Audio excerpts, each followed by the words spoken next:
शामिल हैं। इस तरीके के बहुत सारे सॉफ्टवेयर हैं जिनका कि इस्तेमाल यहाँ पे मोटर के केस में किया जाता है। ठीक है,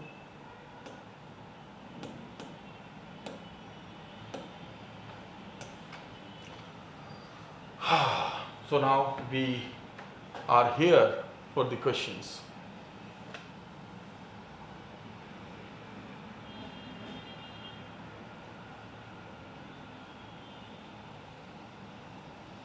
Thank you so much. Sometimes when I am coming out of some holidays, so I am better than normal. मैं थोड़ा सा बेहतर होता हूँ। कैन गेट खोल देना वो दीपक आए। चलिए स्टार्ट करें। An early use of the term dash date backs to 1930 when the book General Psychopathology was first introduced by this. एक ये fill in the blank है और एक ये blank है, दोनों में fill करना है आपको। क्या आएगा?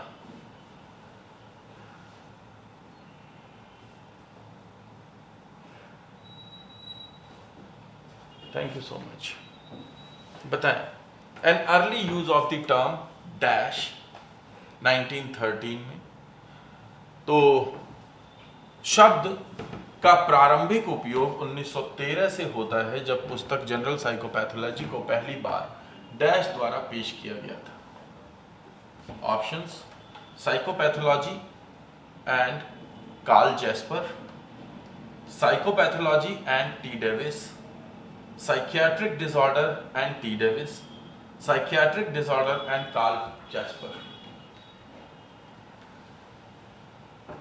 सही है, सही है।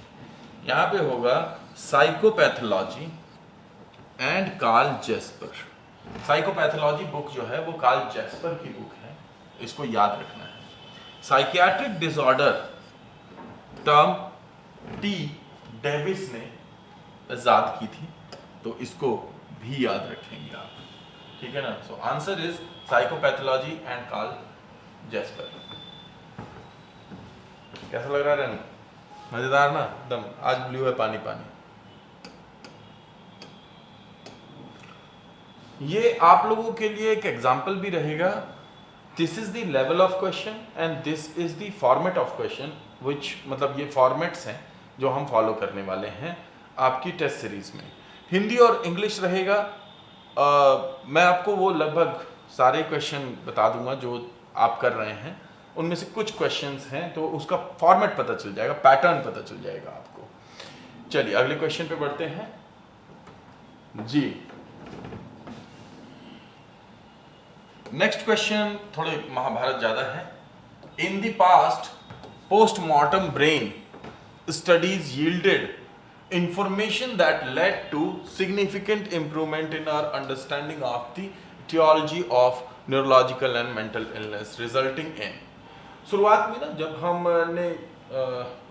जब हमने अंडरस्टैंडिंग बनाई पोस्टमार्टम के थ्रू ब्रेन की, तो हमारी जो मेंटल इलनेस और न्यूरोलॉजिकल प्रॉब्लम्स की जो समझ है उसमें परिवर्तन आया, जो कि परिवर्तन कर पाई किस में, अब ये देखना है। हाँ, तो तुम्हें पता है कि तुम्हारे सर जब क्वेश्चन बना रहे हों तो ऐसी महाभारतें आपको बहुत सारी मिलेंगी, लेकिन ये सब चीजें सीखने वाली भी होंगी।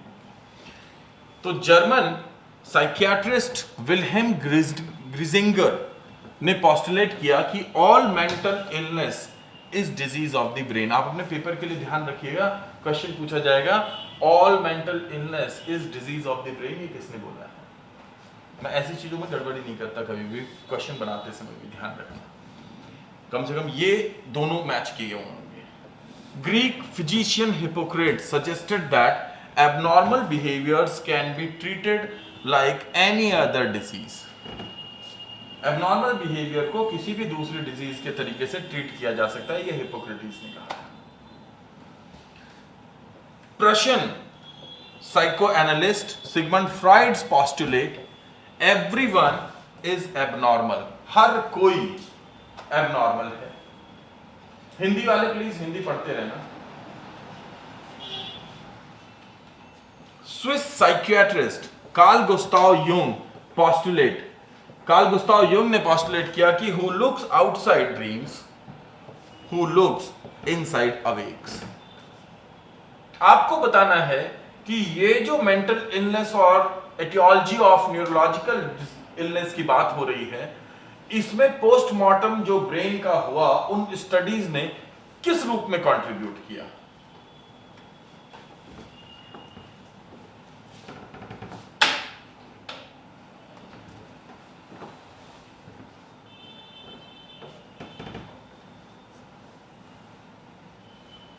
टाइम ले लो, महाभारत ज्यादा है।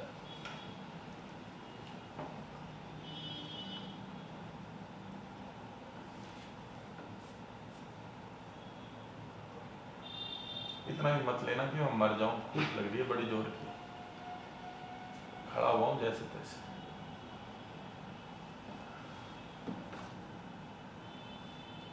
तीन लोगों ने आंसर दिया है सी।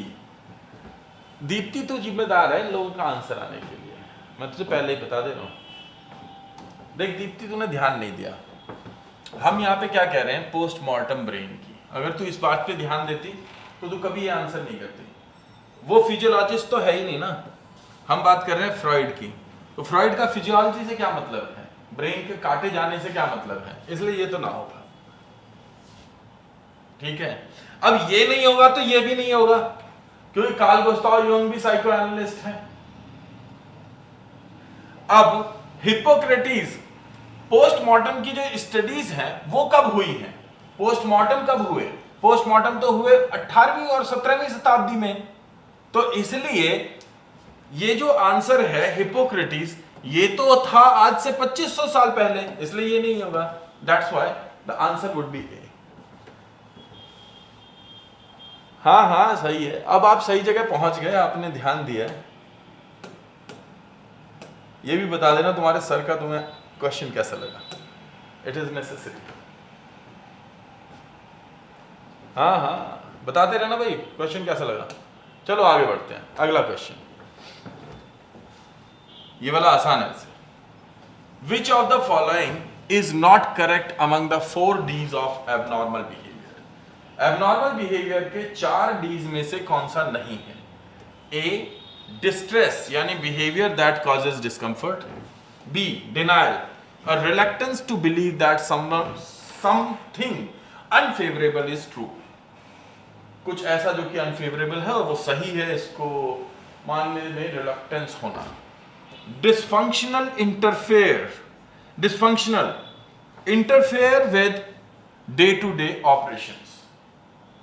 और last danger, a threat to one self and others, खुद को और दूसरों को थ्रेट। इनमें से कौन सा करेक्ट नहीं है, बताना जरा। अभी तो देखो, अभी तो आगे बड़े मजेदार है भाई, हमारी दिन और रात जा रही है इसमें। लेकिन ये जरूर है कि जो क्वेश्चन होंगे ना वो ऐसे होंगे जो आपको क्षेत्र में नहीं मिलेंगे, है ना, आपको सीखने के लिए मजबूर कर देंगे। बहुत बढ़िया, बहुत बढ़िया जी। डिनायल होगा इसका आंसर, इसका आंसर होगा डिनायल। डिनायल की जगह पे क्या होगा ये आप आंसर कर सकते हैं कि चौथा डी कौन सा है जो यहां पे नहीं है। So you can answer about the 4th D। जी आंसर तो डिनायल है, लेकिन डिनायल की जगह पे कौन सा आंसर होगा, शब्द कौन सा होगा वो बताएं। बहुत बढ़िया, बहुत बढ़िया। मुझे लग रहा है इस क्लास में बैठे बैठे ये कैनी भी सीख गया है साइकोलॉजी, या तो फिर कुछ ऐसा है कि आप लोग क्या कहते हैं उसका, गूगल का इस्तेमाल कर रहे हैं। ऐसा ना करें। दीप्ति गुड आंसर, डेविएंट होगा इसका आंसर, बढ़िया। हाँ इसकी जगह पे होगा डिविएंट, है ना। Next question is the statistical model of abnormality states that the average is normal and that any deviation from the average is abnormal. Statistical model जो है एबनॉर्मेलिटी का, वो ये बताता है कि जो एवरेज है वो नॉर्मल है, एंड दैट कोई भी डिविएशन अगर नॉर्मल से है तो वो एबनॉर्मल है एवरेज से, है ना? हाँ, दस इस प्रकार अकॉर्डिंग टू दिस, इस प्रकार इसके अनुसार a men's behaviour is normal and behaviour of women is abnormal, women's behavior is normal and behavior of men's is abnormal, majority behavior is normal and behavior of minority is abnormal, या minority behavior is normal and behavior of majority is abnormal.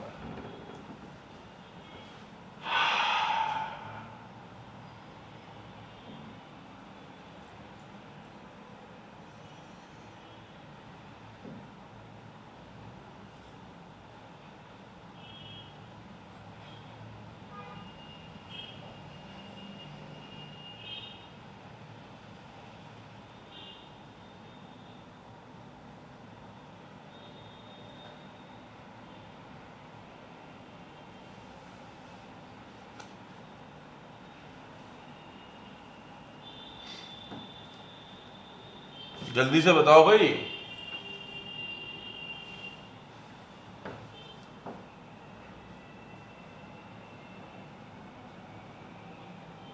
बहुत जल्दी से बताओ।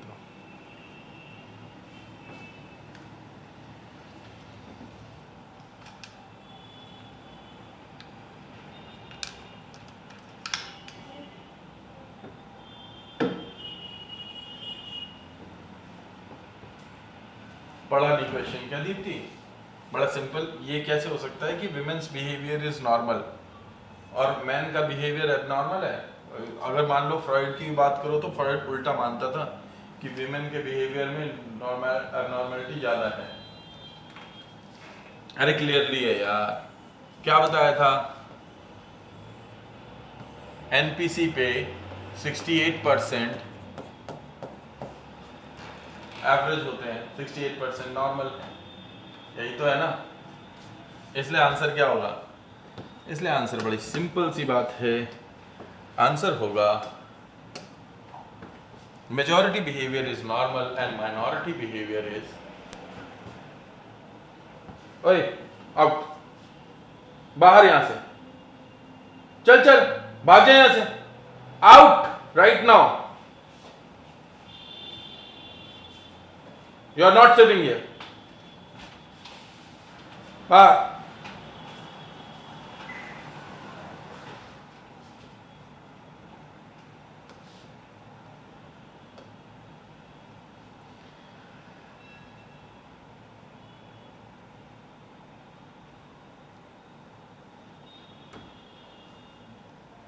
चलो चलो, next question, how can we not recognize those who suffer from mental illness? How can we not recognize, हम कैसे नहीं पहचान सकते उनको जो कि मेंटल इलनेस झेल रहे हैं? Option A, excessive anxieties or fears as well as severe guilt, mood swings with anger and fear, withdrawal from social interaction and activities, significant exhaustion, poor energy and sleeping difficulties.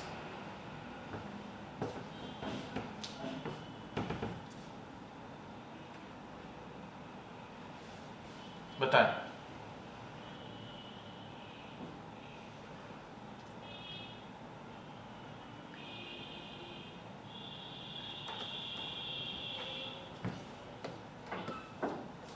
Answer होगा mood swings with anger and fear.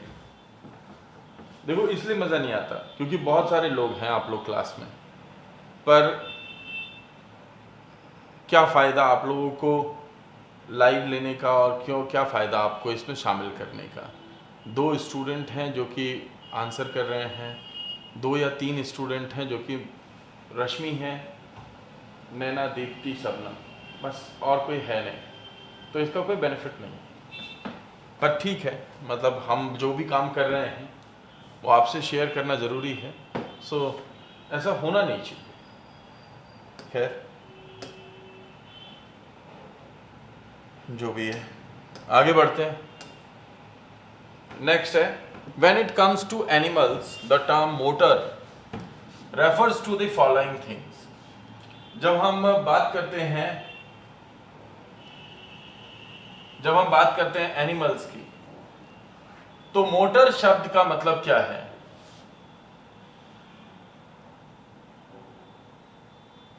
भाई Deepti, TGT special education बच्चों वाला paper तो आता नहीं है ना, PRT भी नहीं आता अब तो। पिछले पेपर तक तो काफी क्वेश्चन ऐसे थे जो कि आप कह सकते हो कि जनरल साइकोलॉजी से थे, लेकिन स्पेशल का पेपर तो स्पेशल जैसा ही होना चाहिए ना, है ना। सो एनिमल्स की बात आती है तो मोटर जो रेफर करता है, मोटर शब्द जो है वो किस चीज से जुड़ा हुआ है? जब जानवरों की बात आती है तो मोटर शब्द निम्नलिखित चीजों को संदर्भित करता है: skeletal system which consist of the bones serves as lever and joint serves as axis, the muscular system which includes the muscles as is responsible for generating the force that causes the movement. The nervous system is composed of a network of sensory and motor transmission that are responsible for initiating and or inhibiting muscle action. बताएं।